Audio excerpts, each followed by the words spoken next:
Hello, good morning, or whenever it is that you're joining me.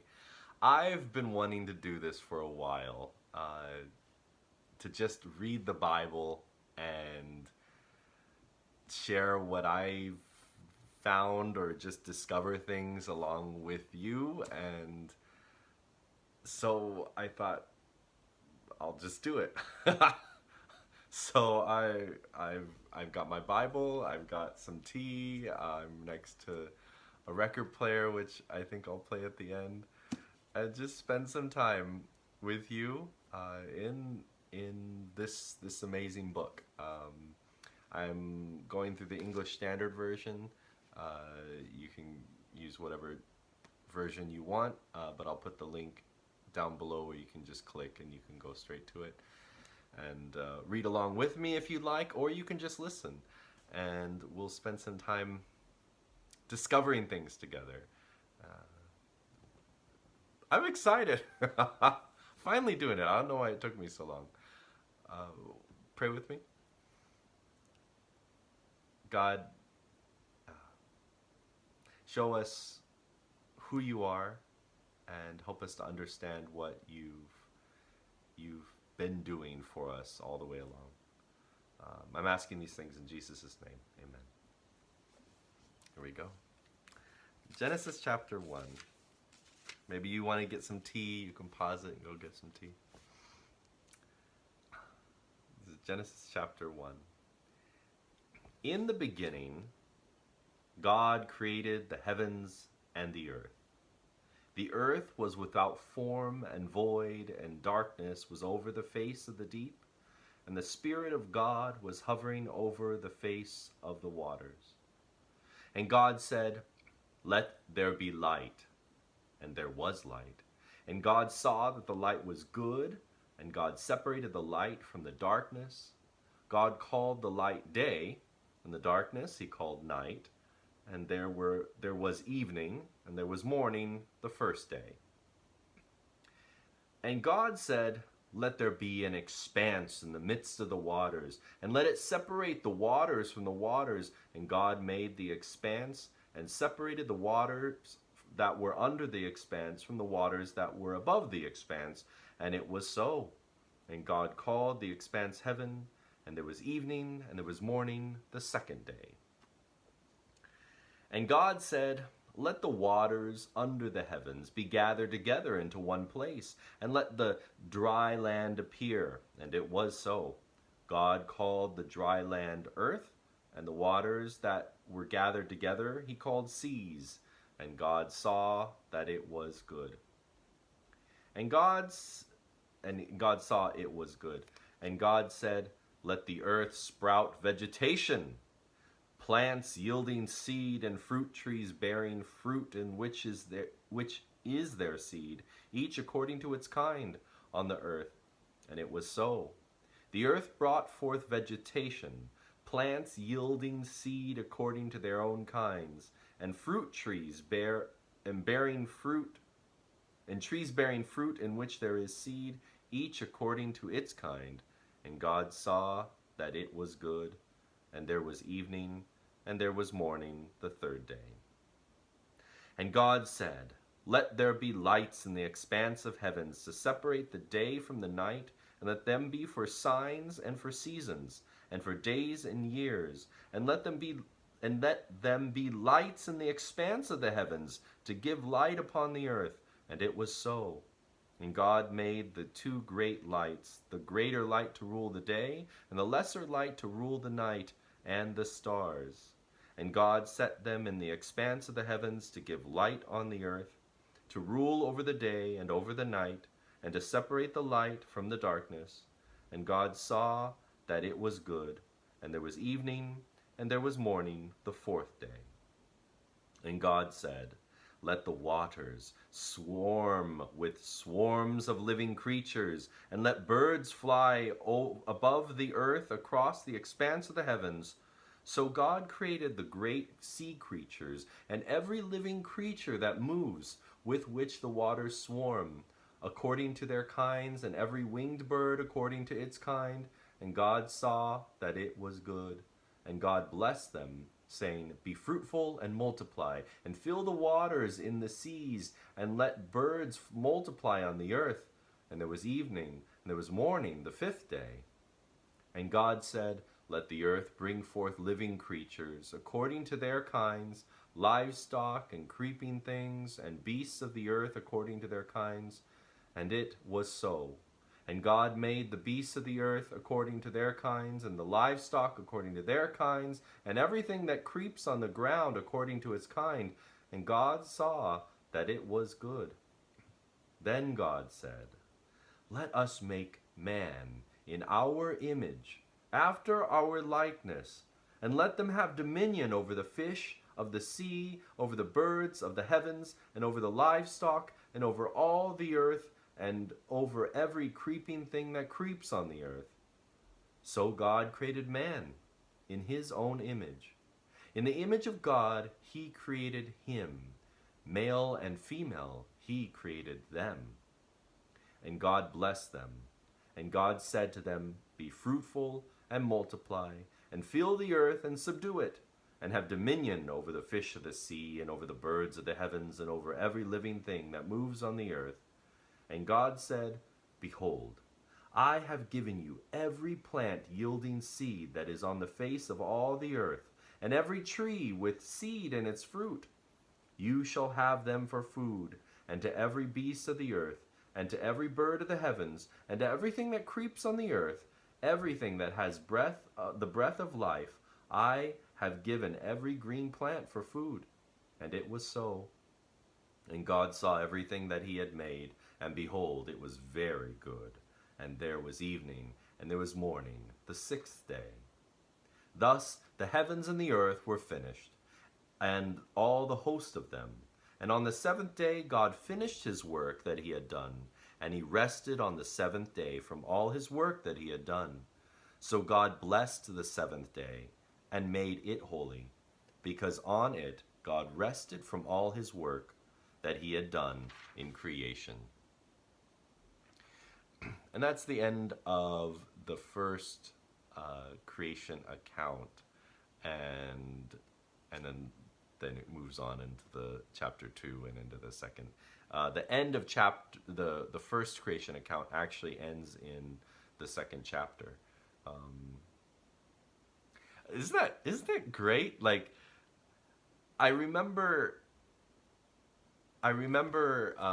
in a Deep Space Nine episode, I go from the Bible straight to Star Trek, that someone was reading a Cardassian epic, or a drama or something, I forget. And the person that was reading was saying, "Oh, it's so boring. It's so boring. It's repetition over and over and over again." And Garrick, the resident Cardassian, he said, "But the beauty and the intrigue is in the differences that you find in the repetition, in that the things that are different then, because of the monotonous repetition, the things that are different are the things that stand out even greater." And I always thought of that. So as there's this routine that's going through the story of and the evening and morning, the third day, and it just continues on and on and on like that. And God saw that it was good, and it's a repetition, and so it shows that there's cycles, there is a kind of rhyme, a pattern, a structure that is being followed here, narratively speaking, but then it's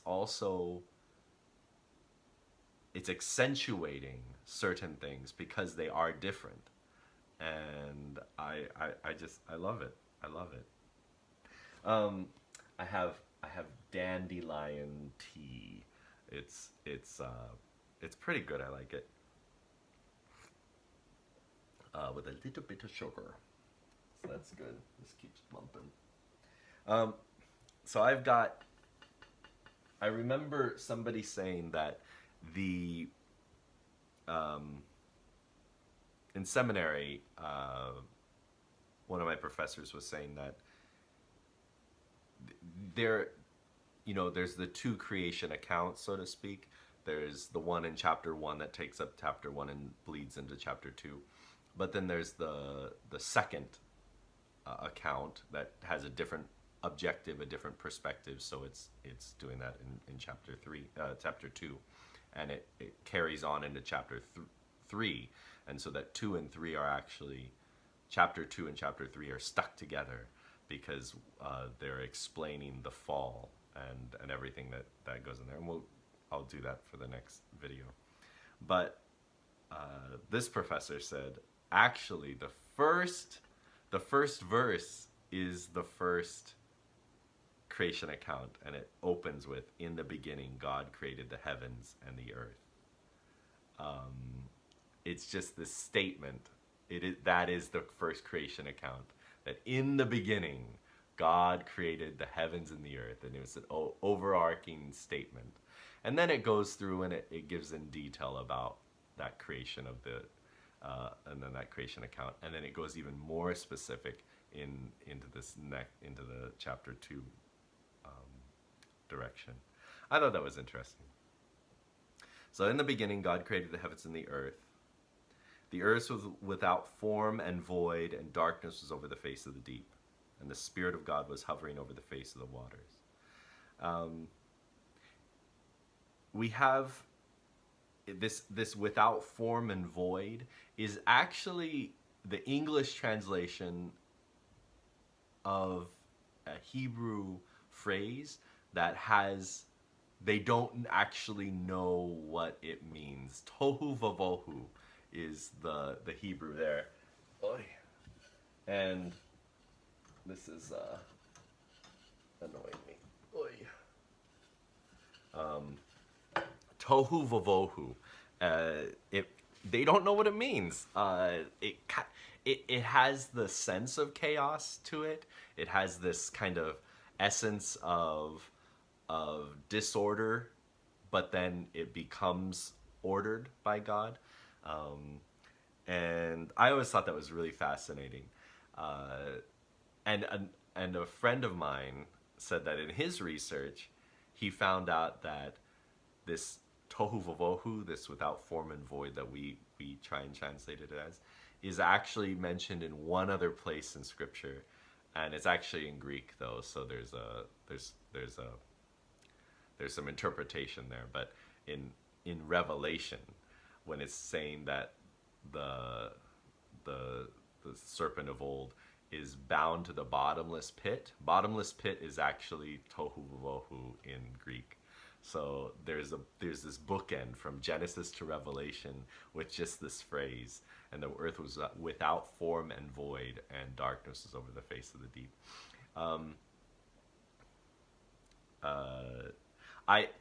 I was wondering what that might look like without form and void, and we see here that God, he comes, and the Spirit was hovering over the face of the water. So this planet was just water, one ball of water, earth, solid earth down deep, but it was just a ball of water, and the Spirit of God was here, hovering over the waters. That's the image that's painted, and that condition of the planet is considered this tohu vavohu, without form and void.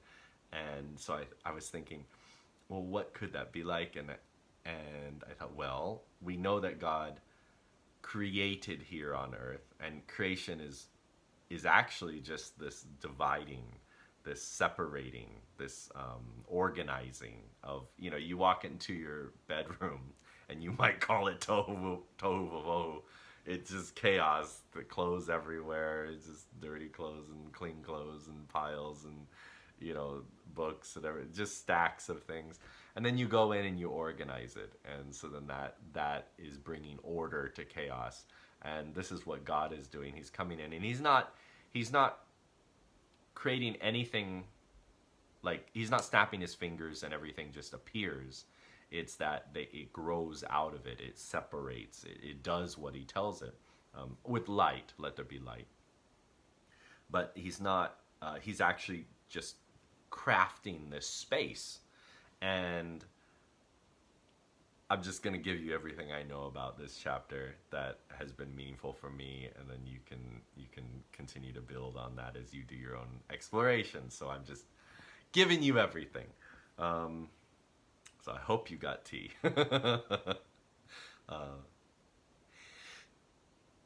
That he's creating this space, but we don't have any commentary that he. I mean, in the beginning he made, but he made, but in the creation account he comes and he forms, he reforms, he restructures, but he didn't restructure on Mars, for instance, or on Jupiter, or on Neptune or Venus or these other planets that are in our solar system that we know relatively, a lot about.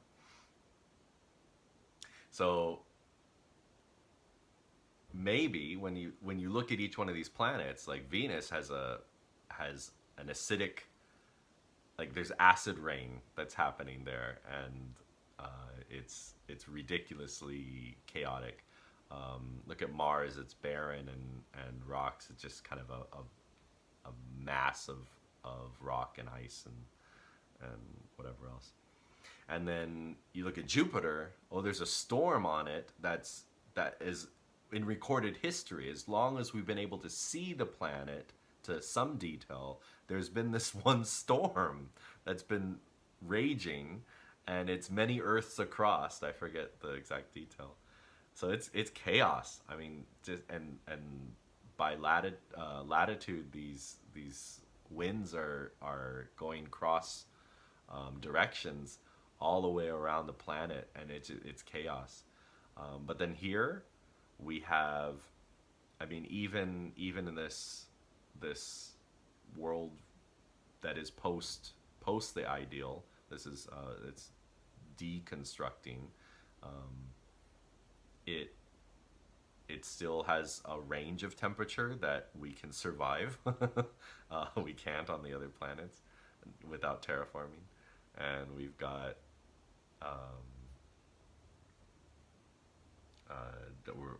we're great distance from the sun to where the temperature stays the same. We've got the water circulatory system that keeps the temperatures the same, and then we have the oxygen system. We have just everything that's just, it's ideal, it's organized. There is still chaos, and which is increasing, but it's not like, it's not a ball of water. It's not a formless ball of water. But even in the chaos, the Spirit of God was there. And so if I were to preach right now, I'd say, does your life feel like a ball of chaos? Do you need God to come in and do some organizing? And he'll do it his way, but he comes in, and the Spirit of God is still there. Just know the Spirit of God is there and is ready to form in you something beautiful. And then we look at John chapter 1, and it says, in the beginning was the Word, and the Word was with God, and the Word was God. And he's talking about Jesus and being the Word, and the Word being there in the beginning with God creating. So with those two creation commentaries, we've got God, we've got the Spirit of God, and we have the Word of God being Christ. So just a really neat, and that's all just in the first verses of chapter 1. So that's nifty. How you like that? Is that good stuff? Stick around, there's more. Verse 3. And God said, let there be light, and there was light. And God saw that the light was good, and God separated the light from the darkness. And this is a separation. God called the light day, and the darkness he called night. And there was evening, and there was morning the first day.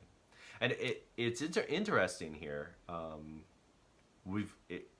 It specifies evening and morning, erev and voker. So there's this there's this evening and morning that is considered the day. For us today, we consider midnight to midnight. But in the original creation, it's evening and then morning, and which goes until evening. So you've got this. That's how the day cycle goes according to creation. Um, Evening and morning. Voker, voker. I'm not Hebrew. I'm not able to do it right. Um,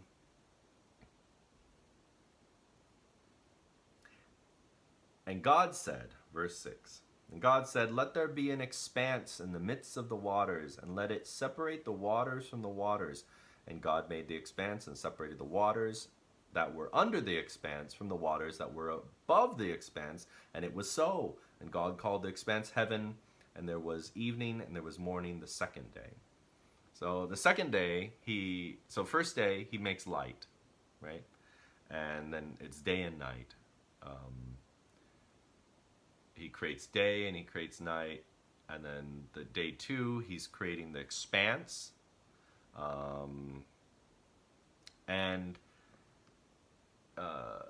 So essentially the atmosphere, but there's some, this is something I've heard. You know, I'm not a scientist. I love science, but I'm not a scientist. I understand that there was a greater, they suspect that there was at this time, before the flood, there's this what it's describing is actually something we don't necessarily have today, is that there was literally water above the atmosphere, in the outmost part of the atmosphere. I don't know. It sounds interesting. Like Venus, for instance, has a reflective atmosphere. The outer layer is reflective because of its properties. They say that if you go through Jupiter's atmosphere, then you get down towards the planet, and you don't have the kind of crazy winds and the miles thick cloud cover that they have up there. What my interest is, you know, and you might have a different perspective of like what creation is or was, or that it even happened at all. My interest is, what is this story? What is this story asserting, and what could it have looked like according to this narrative? And there's some books like The Privileged Planet, which is really fascinating about intelligent design and how the Earth is very, very perfectly planted in the space and in the systems that it is.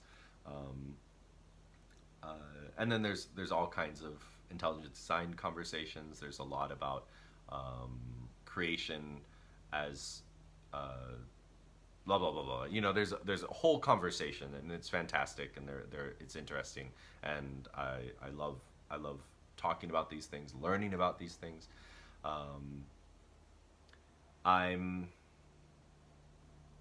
My heart is in the story, and however that, understanding what this is saying, because it's making a point. It's not it's being descriptive, but it's not trying to prove a point.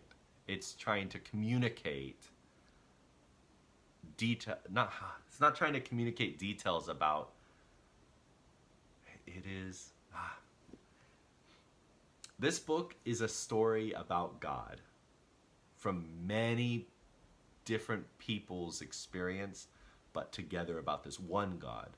And especially in the time that this was written, over and against the other narratives that were out there, and it's trying to help. It's trying to describe who this God is and what he's about, like his character, like what are his priorities? What is his what kind of God is this? And you can learn a lot about somebody by what they've created, what they've done, especially artists or filmmakers. You can you watch a couple films from a particular director or a particular writer, and you think this person, their priority is this, or they tend to focus on this, and they like the Wachowski siblings. I've noticed that their films have been, I mean, even down to Speed Racer, which is so different than the Matrix and Cloud Atlas and some of these other ones. But each film is about oppression. It's about different forms of oppression. And so I know something about them as individuals, that they have a keen sense of when people are being oppressed, and they want to accentuate who the stories of people that are being oppressed, but also just shining light on the systems that are so oppressive as well. So yeah, from Jupiter Ascending, just all these different these films, they tell a bit about their creators. And so this story is trying to highlight in this narrative who God is. And so they go so the author goes piece by piece, and already we can see that there's this creative aspect of God, that God is wanting, he's doing something, and there's some intentionality. And at this point, I mean, we just read the chapter in its entirety a minute ago, but there's an intentionality that is here in, like, God's going somewhere. God's got a point. And so he creates, he puts day and night, he makes light, day and night, and then day 2 he separates where is it? I always mix up day 2 and 3 and 4 and 5. He separates the waters from the waters, so the waters from the waters, and then the third day he separates the waters from the land, and then he makes things grow on it, with the trees and the fruit-bearing trees and the vegetation, and that's the end of the third day. And then that's day 1, 2, and 3, and then day 4 he creates the sun, moon, and stars, which in the original Hebrew it says the greater light, the lesser light, which is translated most of the time, and then so he puts them in the day and night separation that he did on day 1, and then in day 2 he fills the so day 2 before day 5 he fills the waters and the sky, because that's what he created on day 2. 1, 4, 2, 5 and then day 3 is when he created the dry land, and then day 6 he filled it with all the animals and the creeping things on the earth, and then he also made man and woman, mankind, and then men and women, man and woman. So it was it's neat that God has this order here. God is depicted as having this order here, and I'm impressed with the poetry, the corresponding pattern that is put in the creation, in that God creates the space and then he feels it. He creates the space and then he puts something in it. And what is his name? I don't remember his name. I think it begins with a D. Des Cummings. There we go. Des Cummings? That might not be the right person. Anyway, uh, they said that it's kind of like parents that are and I put this in whenever I'm preaching on this chapter. I include this because I thought it was just so beautiful that a couple that's expecting, they know that they're gonna have a baby. They create a nursery and they put like, new carpet down. They put a crib. They put a mobile that goes above the crib, and they put a lamp in the room, and they do all these things to make it nice. Well, God is our parent, and so God, he creates this room, this space, and then he puts not carpet, not cheap carpet, but he puts living grass. And then isn't that cool? And then he doesn't do just a mobile with little stuffed animals going round and round. He actually puts birds in the heavens, and then to go around his anticipating having these children. And then instead of a teddy bear, he gives them a real bear, and a real lion, and all these things. So that's really neat. I like that. It's simplified, but it's not simplistic. And that I think that especially when it comes to the creation accounts, it's simplified. It's not simplistic. Simplistic.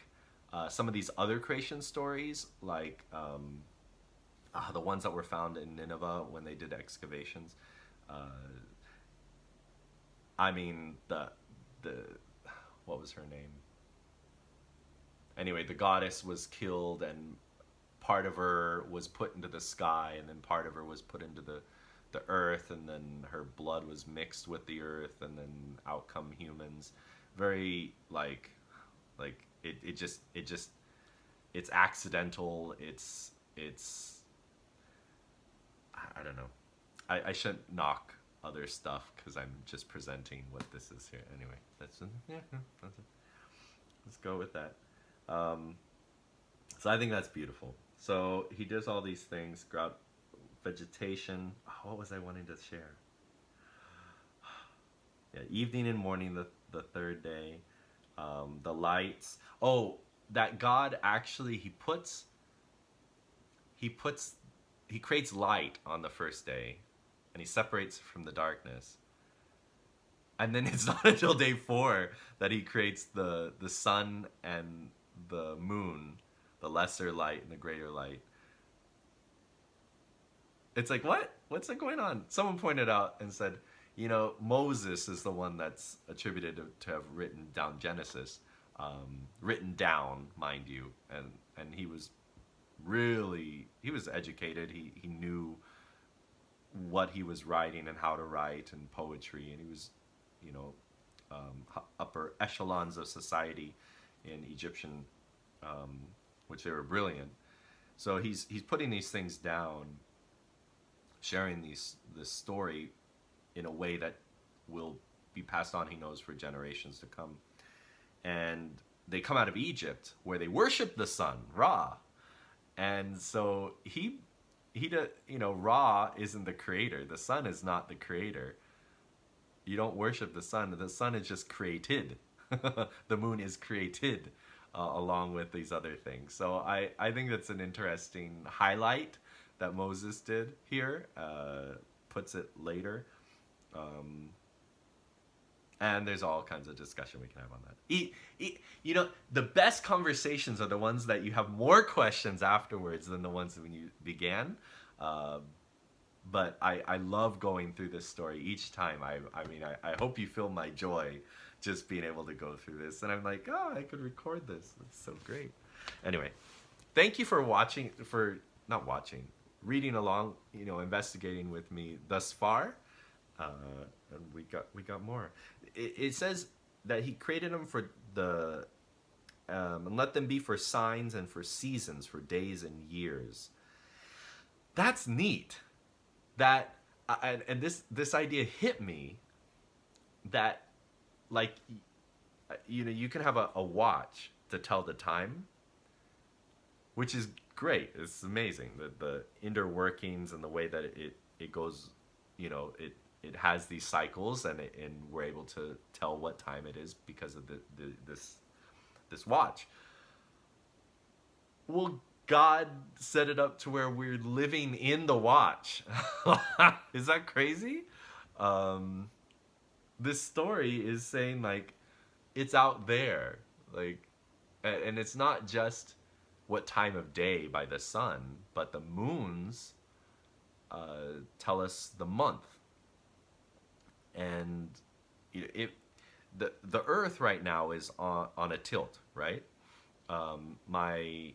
My physics professor, my astronomy professor at university, he explained that if the Earth was on its normal axis, normal, we are on our normal axis, but if it was on the upright, then the cycles, we would have a full moon that every single month on like clockwork.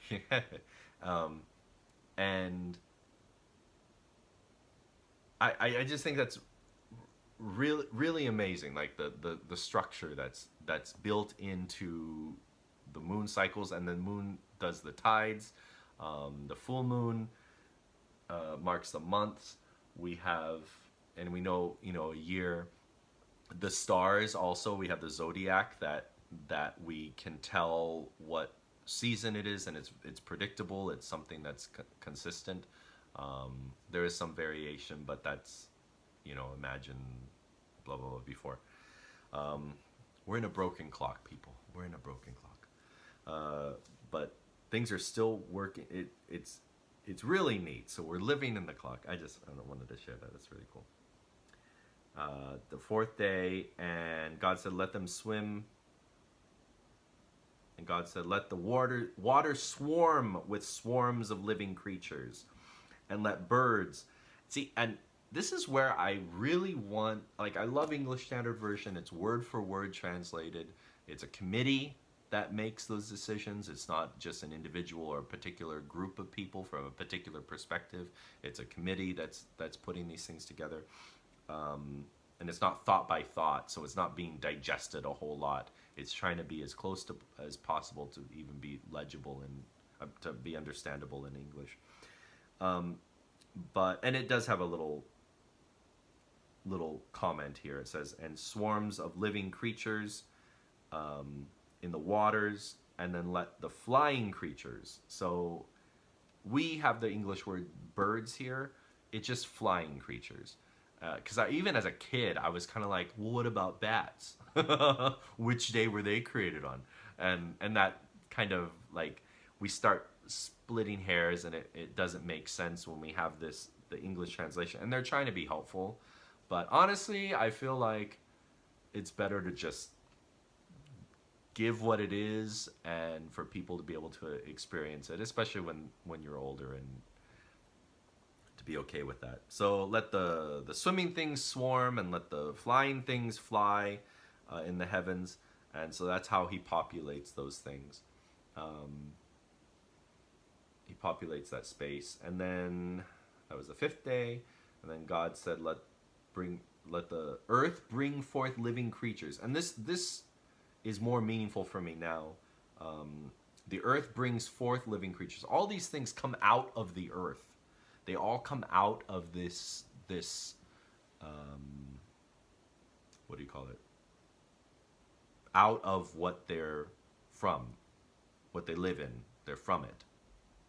They're created from it, including us. And let the earth bring forth living creatures according to their kinds, livestock and creeping things, and beasts of the earth according to their kinds. So livestock, we think cows, chickens, sheep, domesticated stuff. It really is just domesticated. But the fact that even before the fall, in chapter 3, in God's created perfection, there is a distinction between the wild animals, the ones that are just experiencing life in the in nature, and then you've got the domesticated. You've got the wild and the domesticated. And it's also interesting that later on, in the next chapter, he forms a garden. So there's a garden which is manicured, not manicured in the, like shaved hedges and stuff, but it's cultivated. There's an intentionality besides just the wild. So there's the wild and the domesticated of the animals. There's wild and domesticated of the earth, and the domesticated is the garden. It's the one that has the intentionality. And even before that, you had the wild, the tohu vavohu, and then you have the order, and that order. So there's this. God made them all. He made them all. Like he made.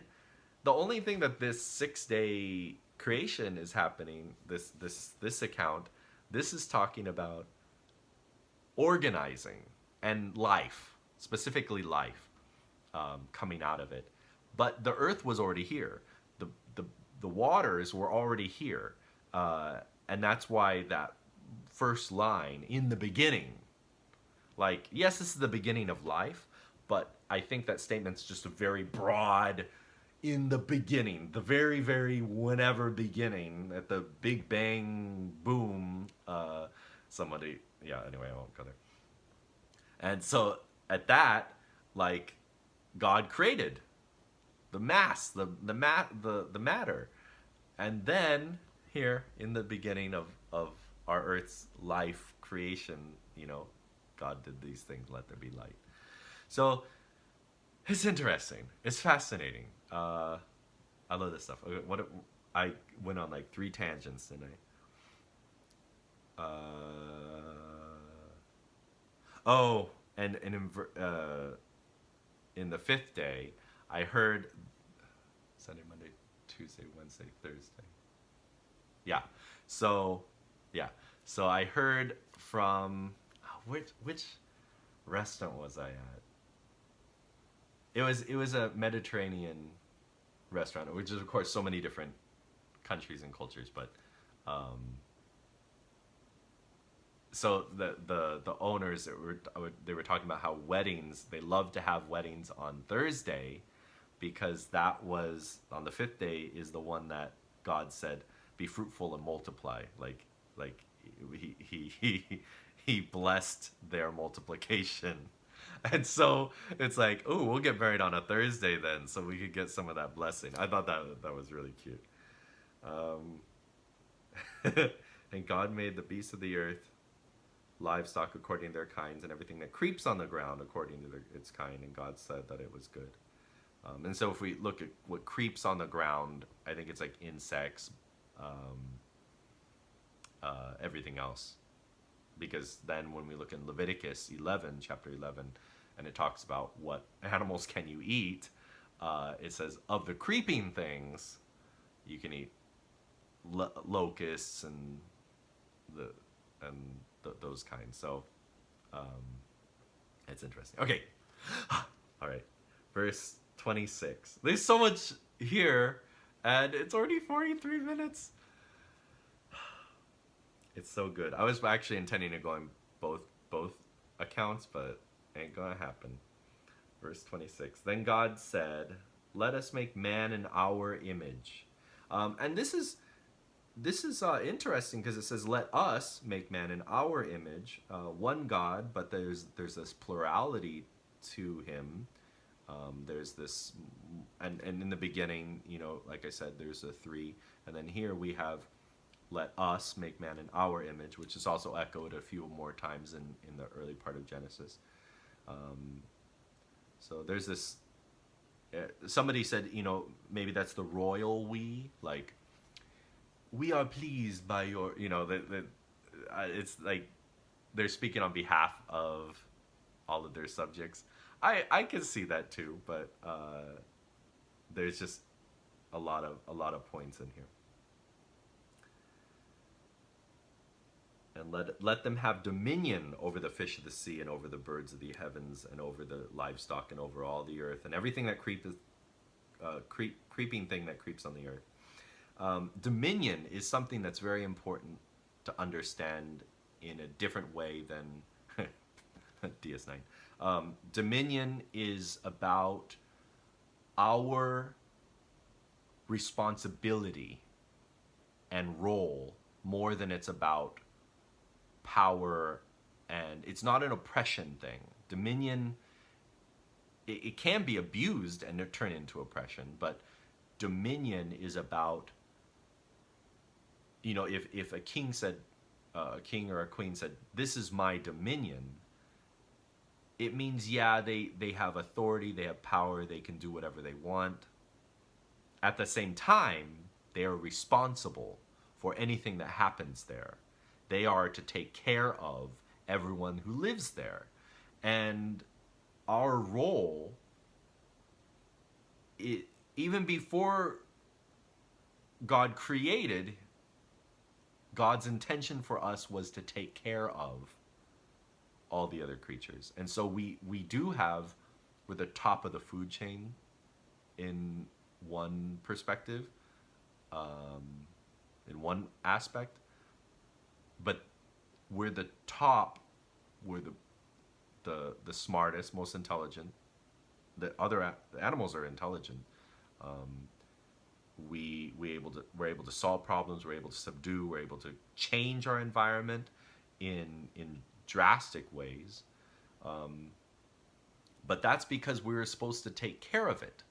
That's our responsibility. So we have the gift and ability to do it. I remember somebody saying, "What is it? God's biddings are His enablings." Where God calls, He will provide, and those types of things. Well, in the beginning, I mean, that characteristic is the same. He put us in this position of dominion because we are to take care of, to care about. And as my professor, Joanne Davidson, said, this was our role.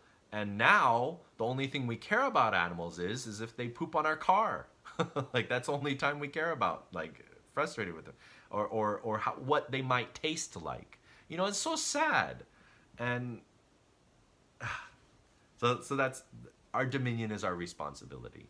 And we're made in the likeness of God, in that God, so much greater, His thoughts are so much higher than our own, but yet He takes care of us. And then our thoughts are, compared to like a dog, we're miraculous to them, but we're here to take care of them. And as humans, there's another scripture that says we're made a little lower than the angels, but that's because the angels are to be messengers of God and to relay to us. Like, they're not to take care of us, but they're to, God's kingdom is about service, is that the greater takes care of the lesser. And so that's why Jesus says, some rulers, they lord over others. It's not to be so among you. So let the greatest become a servant of people, and that's the kingdom. That's the way. So I'm just, with great power comes great responsibility. Verse 27, and then it turns into a poem. You see here? I don't even know if it does it. So like even in this version, they've put it out because they recognize the poetry. So God created man in His own image. In the image of God, He created him. Male and female, He created them. God made man and woman in His own image. And it's beautiful. And more details are added in the next one. So God created the heavens and the earth. And then it describes the days and all that, and then it goes down male and female. And then it gives more details into there, and then into the fall. So this is big introduction, and then here it's the same poetry. So God created man in His own image, big overarching statement. In the image of God, He created him. Male and female, He created them. Some more details there. We're both male and female are alike, are created in the image of God, and it's established here right in the beginning, first chapter. And God blessed them, and God said to them, "Be fruitful and multiply, and fill the earth and subdue it, and have dominion over the fish of the sea and over the birds." Oh, he says it twice. Hey, I've never noticed that before. He says it before and after. Oh, because he said, "Let us do this." And then there's a poem, and then he does it. Verse 28. And so he's telling them, and God said to them. Oh, okay, that's interesting. Never saw that before. I mean, I've read it so many times, but I just never saw that structure. And God said, "Behold, I have given you every plant yielding seed, and is on the face of all the earth, and every tree with seed in its fruit, you shall have them for food. And to every beast of the earth, and to every bird of the heavens, and to everything that creeps on the earth, everything that has the breath of life, I have given every green plant for food." And it was so. And God saw everything that he had made, and behold, it was very good. This is the first time he says very good. And there was evening and morning, the sixth day. So 2 points here are super important. One is everything that has the breath of life. God gave the breath of life, which in the next chapter, he puts the breath of life into Adam, and then he does the same with Eve. He gives them the breath of life in this formation process. He puts his breath of life into the animals too. And I think that there's a really messed up perspective that we have, and I'm trying to work on some research and a presentation about how does God really revere the animals, and more targetedly addressing, do animals go to heaven? And I think that question is simplistic, but I want to investigate what does it mean, because the animals have the breath of life from God. They were created by God. He created them intentionally. So is there redemption for the animals specific? And so here, I think we misunderstand what it means. Like, the pat answer is, well, they don't have souls. Well, what is a soul? According to the next chapter, I guess we'll get into it. But, so subscribe, ring the bell.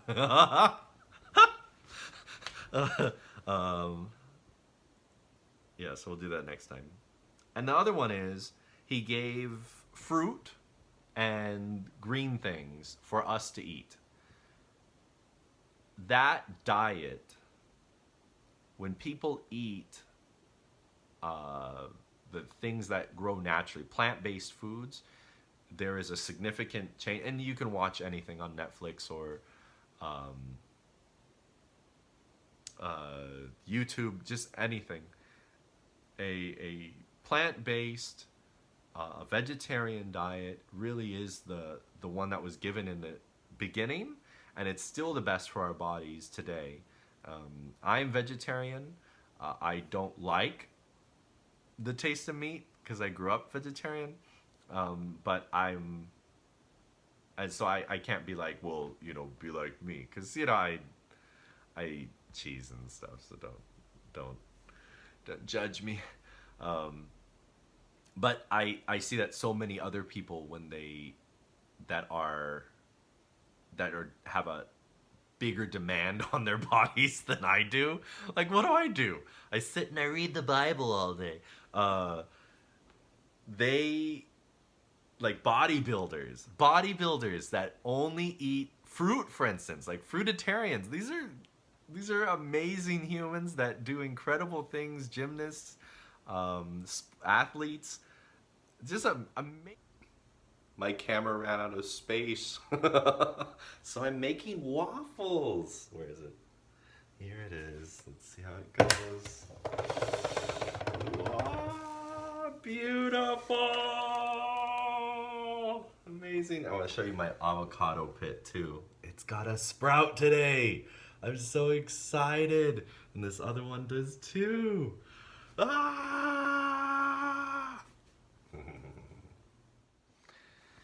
it, I think God was like, all right, Brandon, that's enough about vegetarianism. Boop.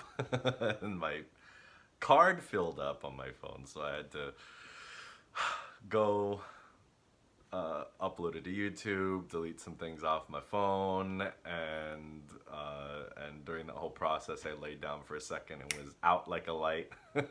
I'm not used to Sabbath morning not having some place to be or some just to enjoy the day. So anyway, I've had fun and those waffles are good.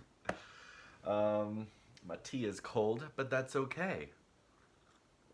Now it's iced tea, iced dandelion tea. Ooh. So where we were, I hope you took a break too. In Genesis, the last portion we were in, the breath of life was given, and then chapter 2 continues the story. So all that happened on the sixth day. Thus the heavens and the earth were finished, and all the host of them, and all the hosts of them. That's cool. Just the hosts of heaven, the hosts of earth. That's interesting. So the stars are the hosts of heaven and the hosts of earth. Oh, that's another interesting thing about, God's a creator. Do I go here? If God is a creator God, which he is, we're reading about it, and he creates the spaces and then he fills them, and you've got the earth, the expanse, and the heavens, or the waters above the expanse. Were there creatures that God created? He made it, and on the earth, in the sky, and under the water, even under the earth, there's creatures that are living down there. Were there creatures that lived in that water layer? I don't know. It's interesting. I was just texting a friend, and I was like telling him about that I'm recording this, and I'm like, I'm in sweats, I'm in flannel, like there's no production value. It's just me and the Bible. And he goes, I think that's a good thing, because people who are tired of the show and the everything that even falls into worship planning, it'll be refreshing. So I'm glad this is refreshing. I'm enjoying it immensely. I'm ecstatic right now that this is going on. Genesis chapter 2. Thus the heavens and the earth were finished, and all the hosts of them. And on the seventh day God finished his work that he had done, and he rested on the seventh day from all his work that he had done. So God blessed the seventh day and made it holy, because on it God rested from all his work that he had done in creation. That's beautiful. That God, now the Hebrew word for rest is Shabbat.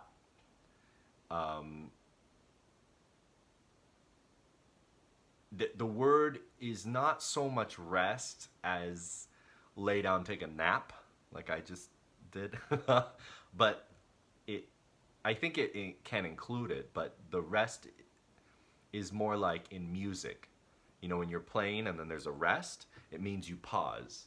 It doesn't mean you take a nap in the middle of the song. It means that, well, that's kind of funny.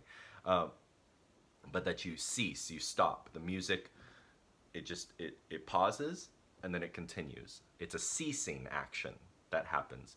So Sabbath is a ceasing of the creative works that God had done for 6 days, and on the seventh day he rested.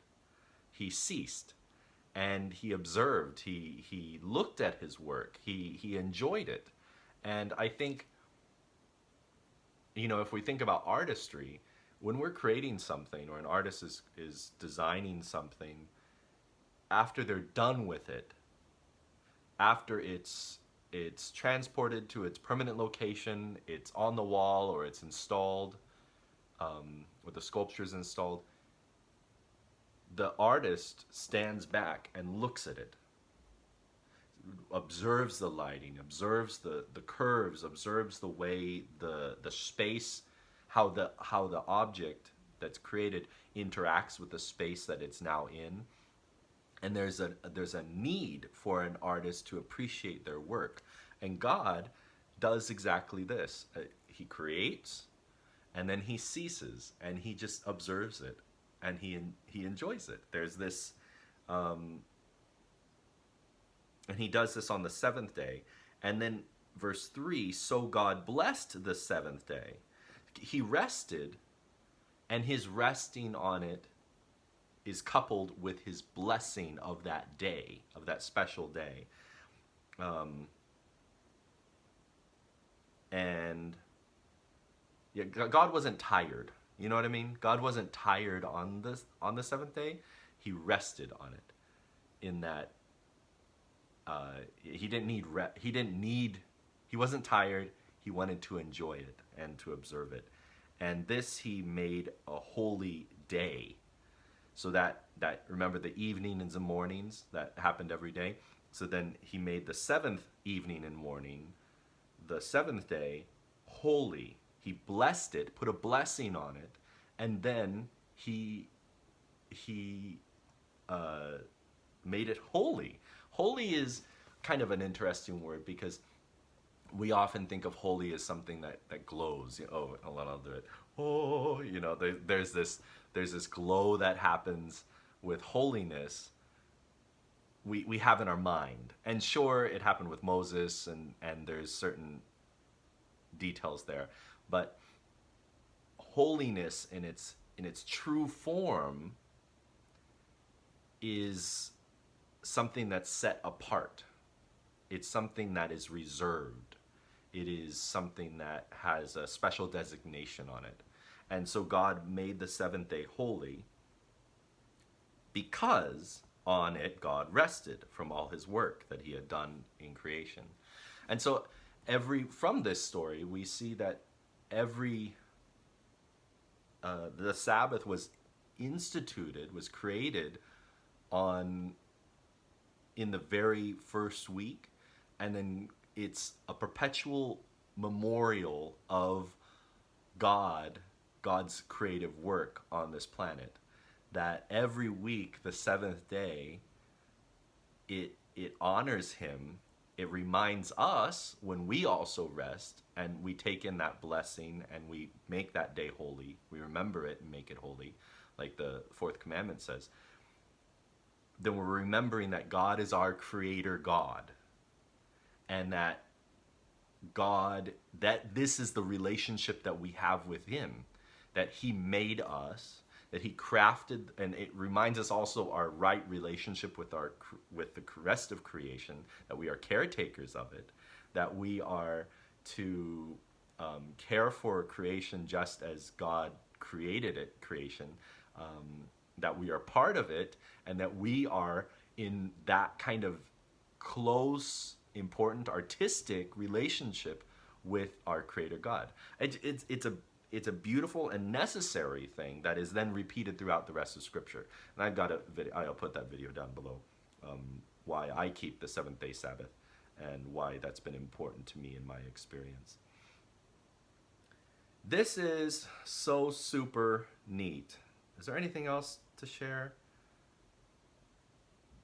So, this is the first chapter of the Bible. You've read with me the first chapter of the Bible, and this is the origins. This is the beginning of this book, and it continues all the way through these stories of God and how God interacted with so many different kinds of people throughout time. And these stories were put together because they were from sources from people that were reliable, that throughout their individual life.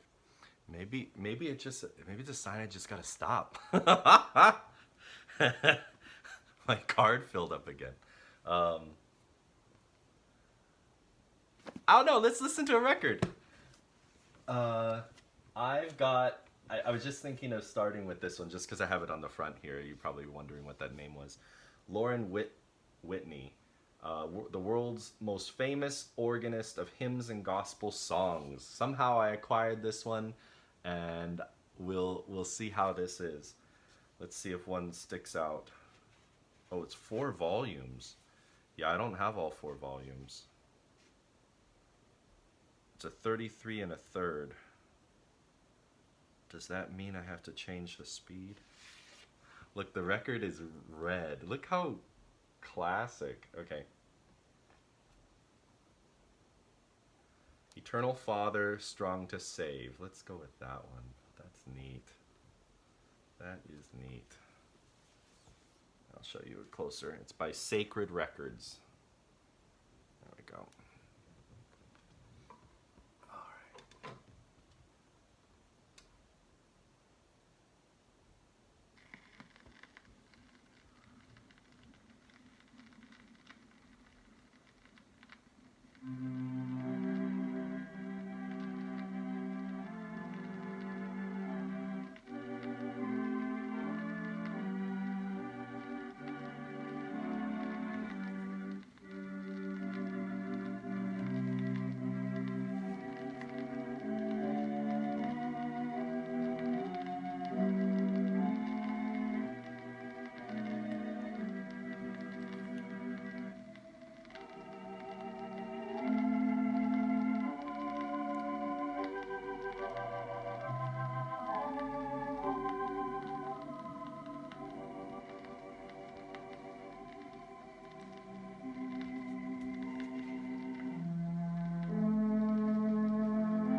Hey!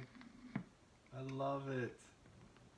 The speed might have been too slow, or that could have been correct, and I'm just a little too impatient. I love that song too. It reminds me of Titanic. Pray with me. Father, our Creator, thank you for the promise that you've given us, that you created us because you loved us, and you've redeemed us because you love us. And it's by your love expressed through your Son that we are saved. May we trust in you. Thank you. Thank you for your word. Thank you that we could read it and spend this time together. Give us your direction. Show us more about your heart. We pray in Jesus' name. Amen. Bye.